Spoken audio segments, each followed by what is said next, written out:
यह जो सवाल दिया गया है ये बहुत ही सरल सवाल है। देखिए सवाल कह रहा है कि 7 सेमी कोर वाले एक लकड़ी के घन से अधिकतम आयतन का लंबवती बेलन बनाया जाता है, तो बेलन का आयतन ज्ञात कीजिए। यानी कि एक घन है, घन आपको पता है कैसा होता है, घन आपका लगभग इस प्रकार से होता है, अभी दिखा रहे हैं आपको हम। इस हिसाब से आपका घन होता है लगभग।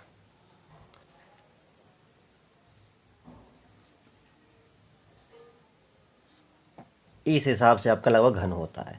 यानी कि ये देखिए 7 सेमी है और इसी के अंदर हमने एक मान लो बेलन टाइप को बना दिया है, तो यानी कि वो ऊंचाई जो हो जाएगी वो 7 सेमी हो जाएगी, और जो उसका ये इस हिसाब से लंबाई जो हो जाएगी ये व्यास, यानी कि ठीक है, तो आप व्यास जो होगा वो 7 सेमी होगा, पूरे की व्यास जो होगा 7 सेमी होगा, ना कि त्रिज्या होगी 7 सेमी। ठीक है, तो बस अब इसको लगाना हल कर देते हैं।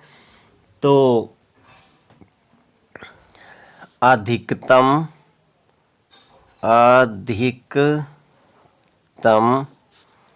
आयतन वाले बेलन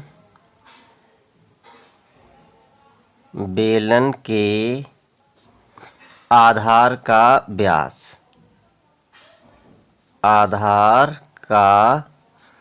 व्यास यानी कि 2r बराबर होगा कोर, यानी घन की कोर बराबर 7 सेंटीमीटर, यानी कि r बराबर हो जाएगा, यानी कि त्रिज्या 7/2 सेंटीमीटर। ये हो गया हमारा त्रिज्या। काहे की त्रिज्या? बेलन की त्रिज्या ये हो गया है। अब बेलन की त्रिज्या आ गई है, तो बेलन की ऊंचाई ज्ञात कर लो। बेलन की ऊंचाई, अब बेलन की ऊंचाई क्या हो जाएगी? घन की कोर जो कि 7 सेंटीमीटर है, क्योंकि बेलन इतना ही बड़ा बन सकता है क्योंकि घन की समस्त भुजाएं बराबर होती हैं। तो अब बेलन का आयतन ज्ञात करवाना, तो लिख दो बेलन का आयतन। जब बेलन का आयतन होगा तो सूत्र होता है πr²h। तो पाई का मान होता है 22/7 इंटू r है 7/2 का स्क्वायर, और h है हमारा 7। तो 7 और 7 ये कट गया, बराबर इसको देखो इस हिसाब से लिख लो 22 गुणा में 7/2 गुणा में 7/2, ये वाला 2 बार लिख लिया। इस एक बार 2 से ये 11 काट दी, मतलब 22 काट दिया तो 11 आ गया।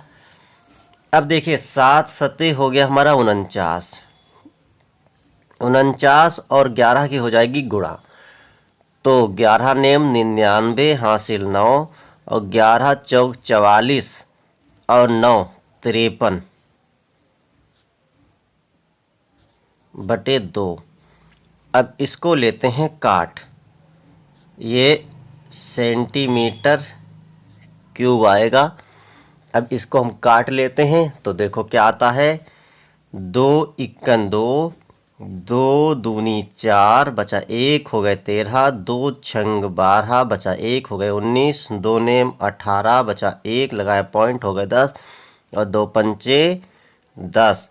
तो आ गया हमारा 269.5 सेंटीमीटर क्यूब, या घन सेंटीमीटर क्या है? बेलन का आयतन। अतः लगा दो, अतः बेलन का आयतन जो हमारा इतना हो गया। तो था सब सवाल। तो अच्छा लगा हो तो लाइक से कमेंट करें, फिर मिलते हैं अगले वीडियो में।